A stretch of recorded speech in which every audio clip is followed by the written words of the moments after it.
Hello aspirants, welcome to daily news analysis of The Hindu. Today the date is 30th September, so let's get started. First news is with respect to Israel and Lebanon. यहाँ पर Hezbollah के leaders के against अभी भी Israel का assault जारी है। बाकी वहाँ उसमें कुछ नया नहीं है बात करने के लिए। Now this is an important article. 92% of workers cleaning urban sewers and septic tanks from SC, ST and OBC. Okay तो यहाँ पे हम लोग इस सर्वे की कुछ फिगर्स देखते हैं। उसके बाद जितना भी मैनुअल स्कैवेंजिंग को लेकर जो भी एक्ट्स बनाए गए हैं गवर्नमेंट इनिशिएटिव से, इसको होलिस्टिकली हम लोग आज ही कवर कर लेंगे। In first of its kind attempt, यहाँ पे गवर्नमेंट ने एन्यूमरेट करने की कोशिश की है उन लोगों के बारे में जो hazards cleaning of sewers and septic tank में इन्वॉल्व हैं। यहाँ पे डेटा गैदर किया गया है from over 3000 urban local bodies and ये निकल के आया है सर्वे में that 92% of these 38,000 workers profile so far belong to SC, ST and OBC. Okay, 8% to general category. Of the profile workers, 69% were SC. अगर उसमें भी हम देखें with in ST, SC, OBC तो उसमें भी 69% तो अकेले SC से आते हैं। Between 2019 to 2023, at least 377 people across country have died from hazardous cleaning. Now this is a big issue. चाहे हम पीपीई किट्स दे दें या मैकेनाइजेशन कर दें, उसके बाद भी एक लिमिट तक ही उसका असर रहता है। और वैसे हमने ठीक से मैकेनाइजेशन किया भी नहीं है। हम बिजी हैं 4000 करोड़ के स्टैच्यूज बनाने में, लेकिन पहले जहां पर इतने लोगों की जान जाती है जिस काम को करने में, उसमें हमने पूरी तरीके से मैकेनाइजेशन को प्रमोट नहीं किया अभी तक। गवर्नमेंट ने इसके लिए चलाया था एक NAMASTE program. This was a scheme to mechanise all sewer work and prevent death due to hazardous cleaning work, but अभी तक फुल मैकेनाइजेशन नहीं हुआ है। और ये स्कीम लाई गई थी to replace the earlier scheme of self employment scheme for rehabilitation of manual scavengers. तो मैं आपको ये स्कीम भी कराऊंगा अभी पुरानी वाली, उसके फीचर्स क्या थे और जो नमस्ते प्रोग्राम आया है उसके बारे में भी हम बात करेंगे। पहले यहाँ पे जो न्यूज है वो देख लेते हैं।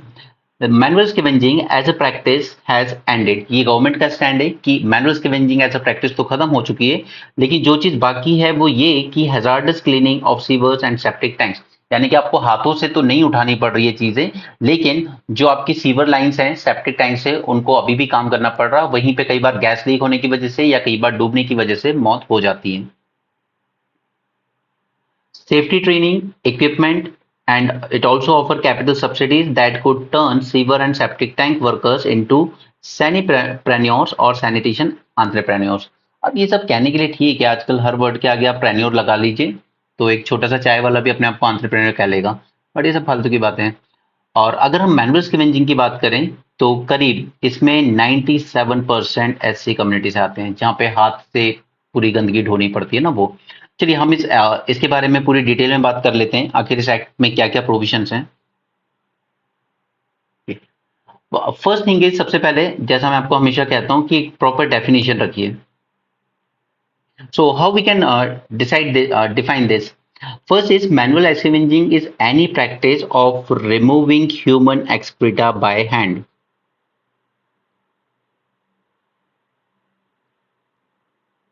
Right?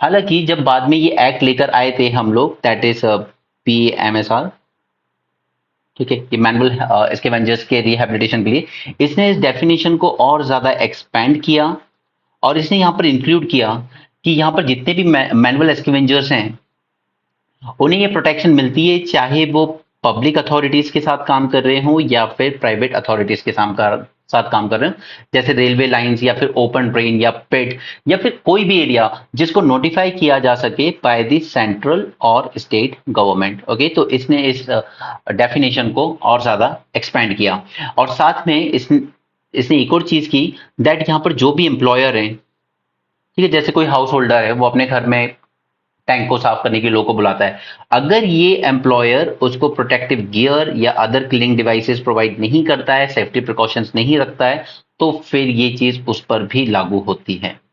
ओके, तो ये बात हो गई डेफिनेशन की। हम लोग बात करते हैं चैलेंजेस क्या है।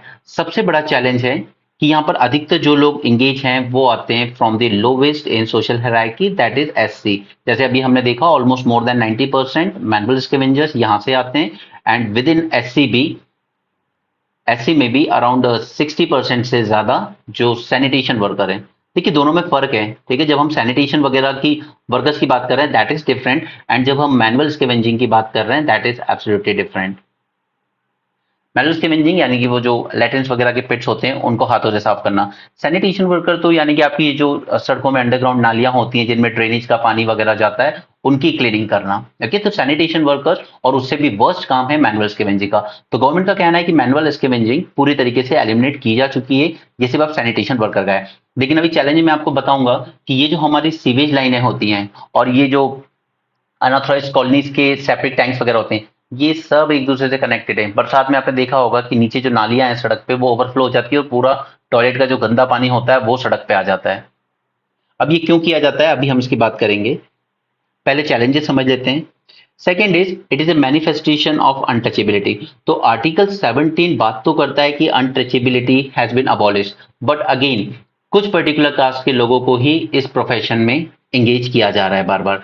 अगर हम अपने सिविल राइट्स एक्ट 1955 ये भी एक्सप्रेसली मेंशन करता है that scavenging is the instance of untouchability.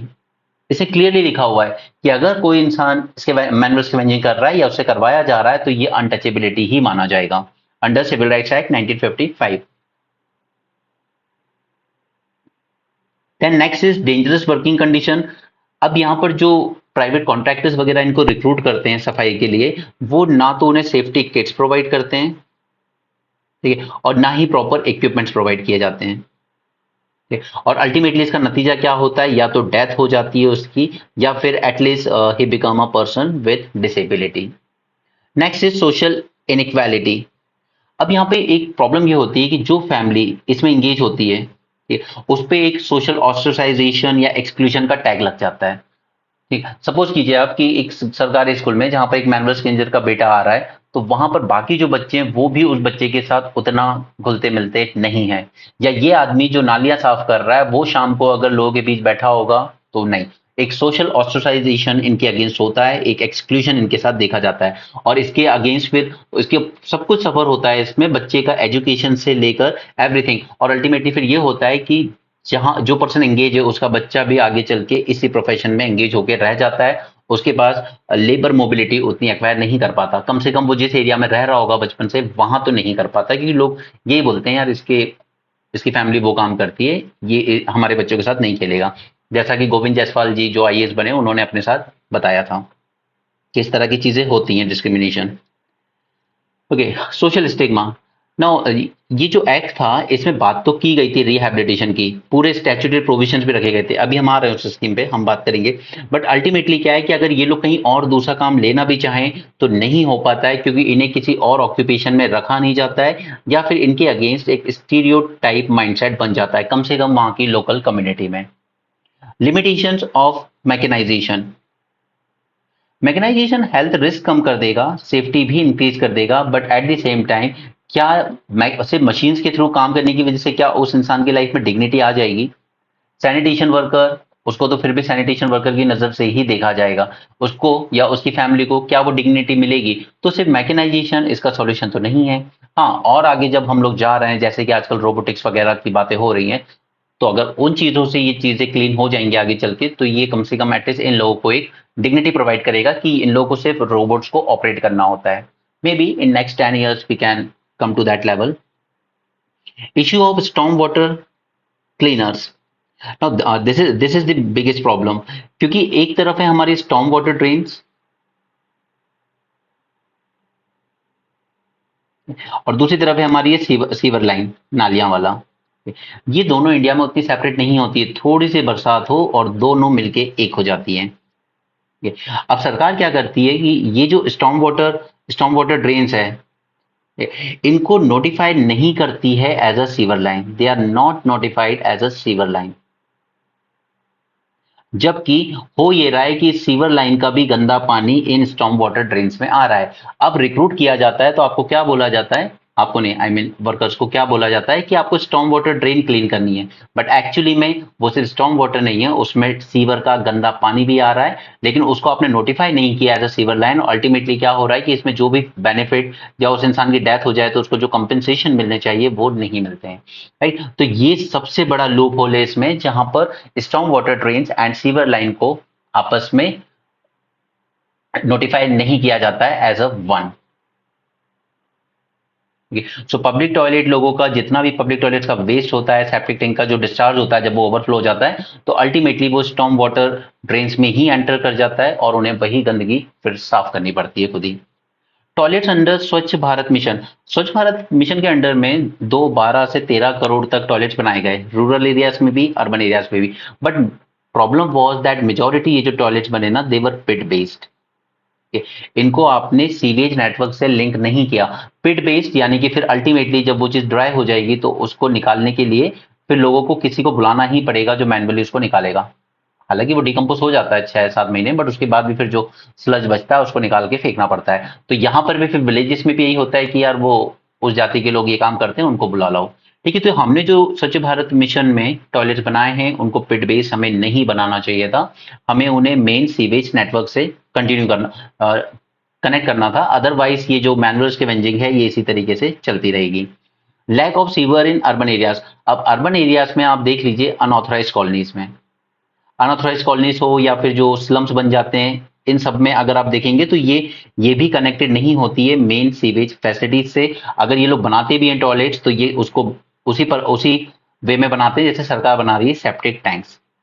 ठीक है, अब ये सेप्टिक टैंक्स क्लीन करने के लिए जब आप लोग बुला भी रहे हो तो कोई प्राइवेट कॉन्ट्रैक्टर्स भेज तो देता है ऐसे लोग, ठीक है, या उसने अनऑथराइज कॉलोनी बनाई है तो वो करवा देगा। लेकिन ये प्राइवेट कॉन्ट्रैक्टर जिन लोगों को यूज करेगा, अगर उनके अगेंस्ट उन कोई डिसेबिलिटी हो जाती है, डेथ हो जाती है, तो यहाँ पर कोई अकाउंटेबिलिटी नहीं बनती है इस प्राइवेट कॉन्ट्रैक्टर की। Alright, so these are some major challenges. बात करते हैं गवर्नमेंट ने क्या इनिशिएटिव लिए, तो पीएम मोदी जी ने जब वाल्मीकि कम्युनिटी के लोगों के पैर धोए थे तो वो ये मैसेज था एक लोगों में अवेयरनेस क्रिएट करने के लिए कि कोई भी काम छोटा या बड़ा नहीं होता। ठीक है, these people also deserve dignified life. Right, self employment scheme rehabilitation की अगर बात करें तो इसके 3-4 फीचर्स याद रख लीजिए बस। वैसे स्कीम को रिप्लेस किया जा चुका है बट ये सारे फीचर्स आपको एज इट इज अभी भी कोट करने होंगे। एक तो आपको वन टाइम कैश असिस्टेंस दे दिया जाता है 40,000 रुपीज का। ओके, उस फैमिली को जो मैनुअल स्कैवेंजिंग में इन्वॉल्व थी पहले। ठीक, इसके अलावा आपको अपफ्रंट कैपिटल सब्सिडी लोन दे दिया जाता है अराउंड 5 लाख रुपीज का, ताकि आप कुछ अपने खुद के सेल्फ एम्प्लॉयमेंट कर सकें। लाइक देखिए, लाइक आपने सोचा कि चलो ये छोड़ते हैं, एक किराना शॉप खोल लेते हैं छोटी सी, तो इसके लिए अपफ्रंट कैपिटल सब्सिडी भी दे दी जाएगी, 40,000 रुपीज का वन टाइम कैश असिस्टेंस भी दे दिया जाएगा। और कोई दूसरा बिजनेस करना चाहते हो तो आपको स्किल डेवलपमेंट ट्रेनिंग भी दी जाती है 2 साल की। राइट, एंड इसके साथ साथ आपको हेल्थ इंश्योरेंस प्रोवाइड किया जाता है यहाँ पर 5 लाख रुपीज का अंडर आयुष्मान भारत योजना। ठीक है, तो ये 4 इसके मेन प्रोविजंस थे। इसके अलावा नेशनल लेवल सर्वे करती है गवर्नमेंट, जो कि हमने ऊपर देखा करीब 35,000 से ज्यादा लोगों को इन्होंने आइडेंटिफाई किया। और अभी ये तो पूरा हुआ नहीं है, बट जो पुराना डेटा है वो बताता है हमें कि एज हाई एज अराउंड 58,000 लोग इस तरह के काम में इन्वॉल्व हैं। ओके, देन नमस्ते स्कीम लाया गया है इसी ऊपर वाली स्कीम को रिप्लेस करने के लिए, और इसके अंडर ये प्रोविजन रखे गए हैं कि पीपीई किट्स देना मैंडेटरी होगा, यहाँ पर सेफ्टी डिवाइसेस आपको प्रोवाइड करने होंगे इन वर्कर्स को। ठीक है, इसके अलावा आपको हेल्थ इंश्योरेंस कवरेज भी देना होगा। ऑलराइट, तो ये पूरी कहानी है इस टॉपिक की। इसके अलावा वे फॉरवर्ड क्या है, क्योंकि मैं हमेशा बोलता हूँ चैलेंजेस पढ़ लिए तो समझो आपने वे फॉरवर्ड ही पढ़ लिया, बट मैंने यहाँ पे आपको बना के दिया है पूरा नोट्स। ओके, तो यहाँ पे आप वे फॉरवर्ड खुद से यूज कर देख सकते हैं, फर्दर स्टेप्स में मिल जाएंगे आपको, आप खुद से रीड कर लीजिएगा इसे। अभी हम चलते हैं अगले टॉपिक पर। आज से 3 ही टॉपिक काम किए न्यूज़पेपर में, सो हमारा डिस्कशन ज्यादा लेंथी नहीं होगा। निकोबार प्रोजेक्ट, यहाँ पर जो इकोलॉजिकल डैमेज वगैरह कर रहा है ये हम ऑलरेडी डिस्कस कर चुके हैं मेंस 450 प्लस सीरीज में, आपने देखा होगा। राइट, तो उस टॉपिक पे अभी दोबारा नहीं जाएंगे। अभी हरियाणा वगैरह में इलेक्शन है तो मोस्टली न्यूज वहीं की आ रही है। क्रिएट इन इंडिया चैलेंज, ना जैसा मैंने आपके साथ एक गेमिंग इंडस्ट्री पे वीडियो किया था मेंस 450 में, उसमें यही सब बात की गई थी कि जॉब्स का नेचर चेंज हो रहा है, न्यू सेक्टर्स इमर्ज हो रहे हैं जैसे gaming, animation, reel and film making. Okay, all these are emerging challenges. तो यहाँ पर क्रिएट इन इंडिया इनिशिएटिव में इन लोगों ने 25 चैलेंजेस रखे हैं, launched recently by Information and Broadcasting Ministry to promote talent and creativity. Trade in India challenge focused on music, education and even on anti piracy. And sometime तो लगता भी है कि रील बना लो वो ज्यादा अच्छा है टीचिंग से। Anyway, he added that September 2024 also marked 10 years of Make in India and it benefited the poor, middle class, micro, small and medium enterprises and turning India into a manufacturing powerhouse। ये सब इन्होंने मन की बात में बोला है। But अब ये जो सारे झूठ ये बोल रहे हैं, मैं झूठ इसलिए बोल रहा हूँ क्योंकि 2 पेज बाद इसी न्यूज़पेपर में आपको इसकी रियलिटी चेक भी हो जाएगा। ओके कितना मेक इन इंडिया सक्सेसफुल रहा है और कितना नहीं। बट हमारा क्या काम है कि हमें इस मेक इन इंडिया स्कीम को पूरी तरीके से इसका थॉरो एनालिसिस करना होगा इन मेंस 450 प्लस, क्योंकि इसको 10 साल कंप्लीट हुए। सारी स्कीम्स मेंस पर्सपेक्टिव प्रिपेयर नहीं करनी होती हैं जिसके 5 साल या 10 साल इस तरह से कंप्लीट हुए। जैसे प्रधानमंत्री जन आरोग्य योजना, इसके 5 साल कंप्लीट हुए थे तो हमने डिस्कस किया, राइट। उसी तरीके से मेक इन इंडिया के 10 साल कंप्लीट हुए हैं सितंबर में, तो हम उसको भी डिस्कस करेंगे। सो जैसे जैसे न्यूज में चीजें आती जाती हैं वैसे हम प्रिपेयर करते जाते हैं। पॉलन ए मैमथ किलर। अब ये जो मैमथ आप यहाँ देख रहे हो, ये साइंटिस्ट का कहना है कि शायद पॉलेंस, अब पॉलेंस किस तरीके से वर्क करते हैं वो सब आपको पता होगा ना, वो रिप्रोडक्शन के लिए यूज होते हैं।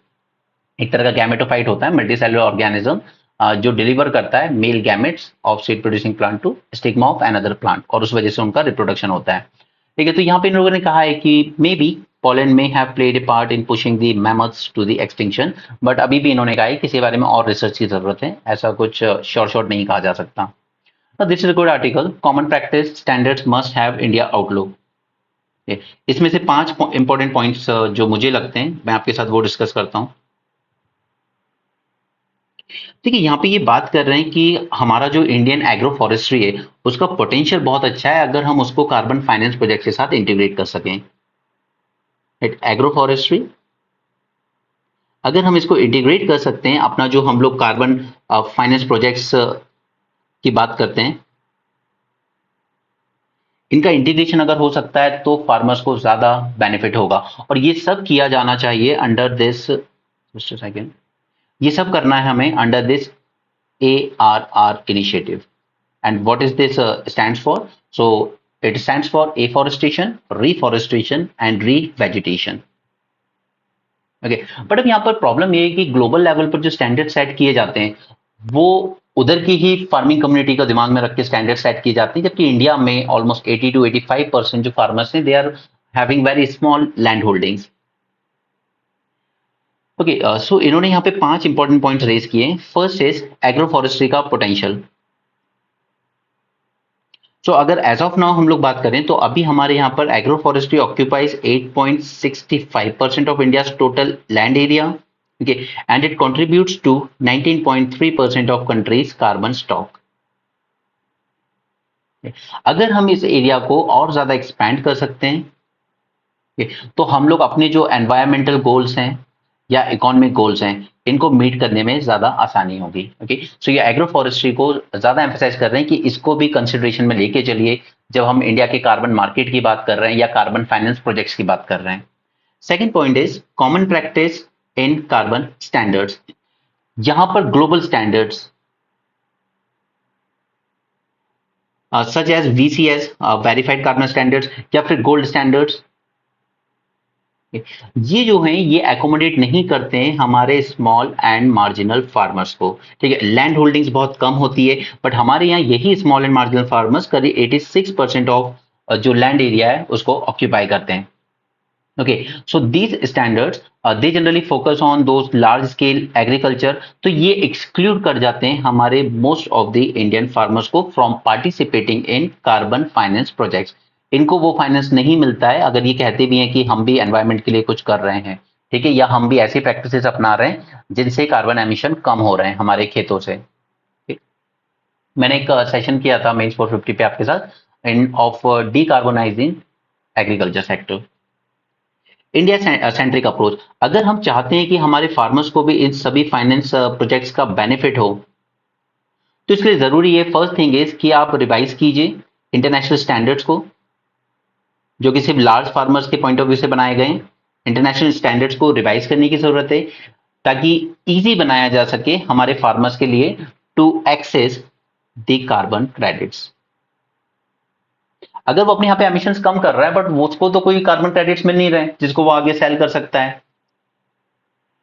And helping marginal farmers so हमारे मार्जिनल फार्मर्स भी इस ARR प्रोजेक्ट्स में काम कर सकें, तो उन्हें भी वो बेनिफिट हो अगर कार्बन सिक्विस्ट्रेशन हो रहा है। ठीक है, एग्रो फॉरेस्ट्री का मेन गोल क्या था? कार्बन सिक्विस्ट्रेशन बढ़ाना, कार्बन सिंक को ज्यादा इंक्रीज करना। ओके, तो अगर इस तरीके से ये इसमें इंटीग्रेट होते हैं तो इनकी भी इनकम इंक्रीज होगी।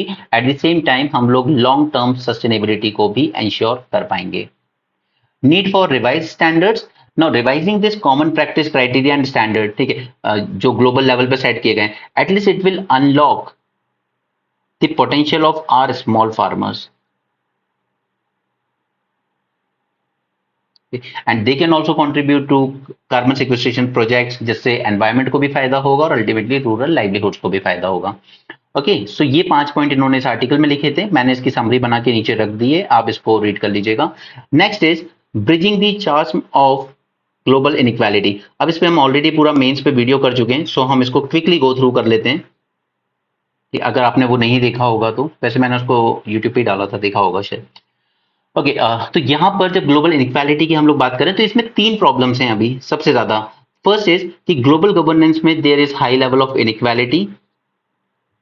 वही पावरफुल कंट्रीज अभी भी डोमिनेट कर रही हैं और डेवलपिंग कंट्रीज को या तो साइडलाइन कर रही हैं या एक्सप्लॉइट कर रही हैं। पावर डायनेमिक्स, इकोनॉमिकली तो शिफ्ट हो चुके हैं, पूरा इकोनॉमी आज हमारी एशिया की तरफ शिफ्ट हो चुकी है। China, India, Japan, south Korea, Taiwan, Vietnam, Indonesia. Okay, ये सब इकोनॉमिकली तो ग्लोबल लेवल पे शिफ्ट हो चुका है, बट पावर लेवल पर उतना ज्यादा शिफ्ट नहीं हुआ है अभी तक। ओके, एंड थर्ड इज कि ये जो मल्टीलैटरल इंस्टीट्यूशंस हैं, इनके बीच में जो कॉपरेशन है वो उतना ज्यादा अच्छा नहीं है। कॉपरेशन कम हो रहा है, कंपटीशन ज्यादा हो रहा है। So first point is global governance challenge. तो यहाँ पे जो अभी फ्यूचर समिट हुआ था वो एक्सप्लोर कर रहा था कि क्या हमें कंपटीशन करना चाहिए ग्लोबल लेवल पर, डेवलप वर्सेस डेवलपिंग, या फिर हमें कॉपरेशन करना चाहिए दोनों लेवल पर। अगर हम एसडीजी गोल्स की भी बात करें तो इन्होंने एक फ्रेमवर्क तो दिया है कॉपरेशन के लिए, बट सच्चाई ये है कि ये अभी भी जो कन्फ्लिक्ट्स हैं उनको रिजॉल्व नहीं कर रहा है। सिर्फ हमने एक फ्रेमवर्क रख लिया है कि हम सबको कॉपरेट करना है इस पे, बट एग्जैक्टली अभी भी वो कन्फ्लिक्ट एज इट इज बने हुए हैं बाकी एरियाज में। इम्बैलेंस इन दी ग्लोबल सिस्टम। अभी भी डेवलप कंट्रीज के पास ज्यादा ज्यादा पावर है डिसीजन मेकिंग की, जबकि countries like India and China economically तो राइज हुई हैं, बट ग्लोबल गवर्नेंस में उनका रोल अभी भी काफी हद तक लिमिटेड है। ये सब बातें हम लोग बहुत डिटेल में कर चुके हैं। GDP and sustainability. अब जीडीपी अकेले सब कुछ रिफ्लेक्ट नहीं करता। जीडीपी आपकी कंट्री कितनी रिच है ये तो बताता है, बट एग्जैक्टली आपकी कंट्री कितनी प्रॉस्पर है, कितनी प्रॉस्पेरिटी आपकी कंट्री में, वो रिफ्लेक्ट नहीं करता। आपके यहाँ का एजुकेशन सिस्टम कैसा है, health care, infrastructure, access to basic like water, sanitation, ये सब रिफ्लेक्ट नहीं करता। इसलिए जीडीपी को कभी हम लोग उतना इंपॉर्टेंट फैक्टर नहीं मानते when it comes to development. Multilateralism and G7 countries यही डोमिनेट करती हैं, यही पूरा ग्लोबल एजेंडा सेट करती हैं।